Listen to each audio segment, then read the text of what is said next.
Hey, what's up, friends? You got Gypsy back today, bringing you week 3 of the CPC. And this week we're going up against a guy called Sam, aka Rider Phase, aka the Season 2 champ of the CPC. So, yeah, this guy actually won last season before, half the MPL joined. um, he's definitely, he's clearly a competent player. He knows what he's doing to win the championship. That's pretty awesome. So, congrats to him for that. Um, but yeah, there can only be one king out here in these streets. So, we gotta prove that today. So as you guys can see, he's got a pretty cool team. He has Mega Beedrill, obviously. No one runs Standard Beedrill in the Draft League format.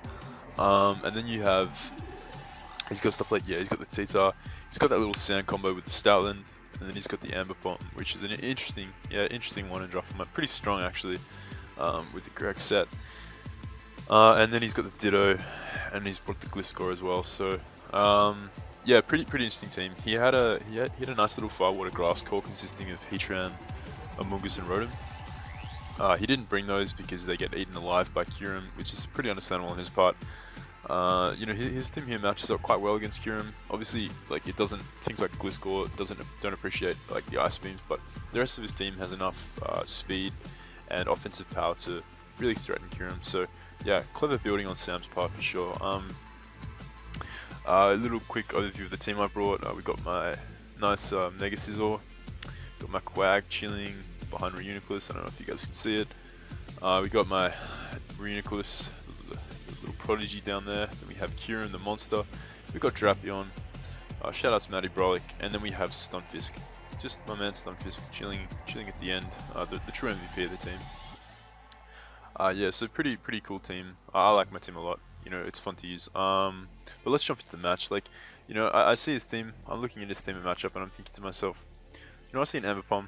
I see you hiding in the middle, trying to disguise yourself, trying to fake me out that you're not actually the lead. But I'm not falling for that out here. I leave it to Stunfisk because I know he's going to lead with his Emberpalm, trying to fake out my potential Kyurem lead, or anything I lead out with. Getting a fake out of is pretty nice. So just getting that matchup is pretty nice thing one for me. I can bring in Stunfisk, and if he wants to fake out, he risks getting static parried. That's all I'm going to say. And he takes that hazard damage from the Rocky Helmet. He takes the recall damage, which is pretty nice. So I just take this opportunity to set up my Stealth Rocks, but he just fakes me out here. So he's not even scared. He's not even trying to avoid the static parry. He just goes right for it. My man Sam is fearless, and I flinch. That's okay. I can just get my rocks up now. So he switches out to his Gliscor, which is a pretty safe switch to Stunfisk. In general, and he reveals to be Toxic Orb, so he's not actually a default Gliscor, so that's pretty nice. My hazard's here to stay, unless he's a random default Mega Beedrill, which I think would be pretty strange. He knocks off here on my Kyurem, and that's totally fine. Like, while leftovers is quite nice in general, like, it's not necessary for Kyurem to put in work, so right here, I just fire off an Ice Beam, I believe. So he brings in his Tyranitar, and this Tyranitar could be a number of things, but this Ice Beam damage reveals that he's very specially defensive. Even with Tyranitar's natural specially defensive bulk, that Ice Beam damage confirms that he's like max Bidef or something of that nature. So I go out into my Quagsire here, knowing I can take this Tyranitar on pretty handily. So he just goes for his Stealth Rocks, and that's totally fine by me. Stealth Rocks, whilst they do chip down Kyurem can get pretty safe heals up versus stuff like the Gliscor and even the Stoutland, because I'm so bulky. So that's Stealth Rocks are annoying, but they're more annoying for him. They're more definitely worse for him on his side of the field, as he really relies on the U-turn shenanigans with Beedrill, and taking chip from Stunfisk on his team is going to be really huge in conjunction with Rocks. So he brings in his Ditto on my Quagsire, just scanning out my moveset. And obviously I'm not going to stay in here. I just scold him, and we do a decent amount of damage, but now I can just go onto my Reuniclus. Knowing my own Quagsire set, Reuniclus is a very safe switch in. He goes for the Scald here and burns me, which is fine because I'm Magic Guard. And now I'm pretty free to fire off a T-Wave. Tyranitar is his go-to switch into Reuniclus, so T-Wave is a pretty safe play that turn. I knew he wasn't going to stay in, and if he switched out to his Gliscor, which is most likely physically defensive, just given the nature of my team, like Psychic would have done a lot to that anyway, so I just fire off a T-Wave knowing that I can basically take on this Heatar once it's paralyzed, and at a decently low amount of health because I'm carrying the HP fighting. So I fire off one of those. It is a 2 KO with this range of health, and he just fires off a pursuit. He gets a crit, and with my Cobble Berry and a crit that does 18%. So that's fine. That's totally fine. We can just stay in and go for another hidden power fighting to take him out. He goes into his Gliscor here, and so he wants to keep his T-Tar around, I guess for Sand, for Stalin, which is a smart play on his part. As now I can just kind of take on this Gliscor. Now I recover up the first turn because I figured he'd either SD or something like knockoff. So you know, just wanting to get to a high amount of health, not risking like psychicking in there and then getting crit next turn by another knockoff or an earthquake. It just wasn't really worth it in my opinion. So you never know, like when a crit could happen. I just recover up, wanting to get to a decent amount of health because I know this Reuniclus is a huge threat to his team. Like once they eliminate Beedrill, Tyranitar's already checked because it's T-Wave and it's in range to die from another HP fighting. I can take on Ambipom, Ditto, and the Stoutland with ease with this Reuniclus. So yeah, keeping Reuniclus healthy is very important. And right here I can just start firing off Psychics. So you see he goes for the Fire Fang, perhaps predicting my Sizzle to switch in. Interesting play. Or perhaps going to flinch, I'm not quite sure. So Psychic does a ton, it does 48% to this guy, and I just Psychic again here. And now he's at a range of health where if he has Protect or Roost, he's going to go for it. So I just I recover up here, predicting him to either Protect or Roost. I just go for the Protect, and I can bring myself back up to a nice amount of health. And at this range of health, he's going to die. He's going to go down to another Psychic. So he just he switches out here and goes right into his Ditto. You know, he could have click recover here with Ditto because he is scarfed most likely. He could have recovered up here and just spam recover, but that would have given me opportunity to switch out to something and take advantage of that. So he just stays in and goes for the Psychic himself, not doing too much, and my Psychic is going to do more to him because Ditto has a lower HP base stat. So we're up 5-0 at this point, and T-Tar's paralyzed, so things are looking good. Now I just he goes for the Fake Out here, and I'm just going to recover up.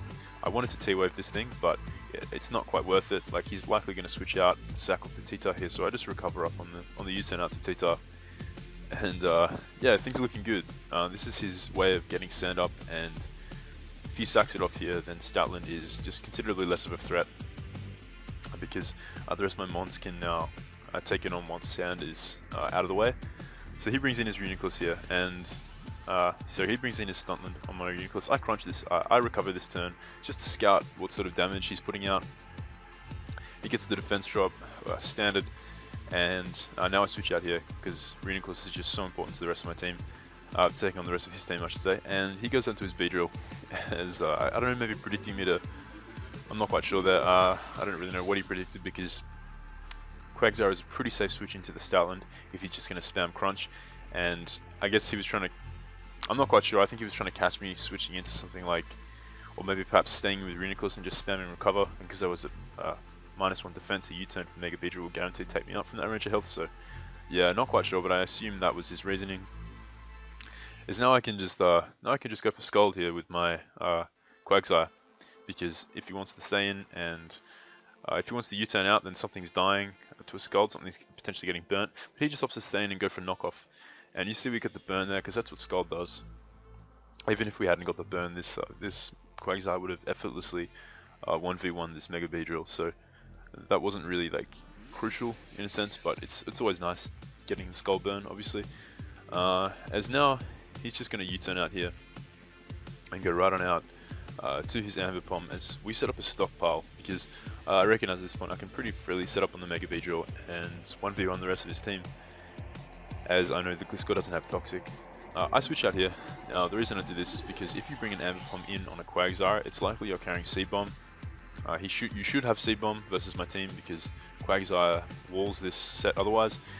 So I just scout for that Seed Bomb. It is my best play. I'm not trying to choke away such an important win con in Quagsire, as he just goes for the Fake Out and crits my Mega Sizzle. So yeah, not sure, maybe he was Seed Bomb, he just wanted to get Fake Out damage first turn, but with the stockpile up that would have done very little damage in conjunction with my left. He'd actually knocked off my lefty, so I suppose Fake Out was his best play if he did plan on following up with the Seed Bomb next turn. But anyway, nonetheless, Sizzle just comes in and can now Bullet Punch to take out the Ambipom.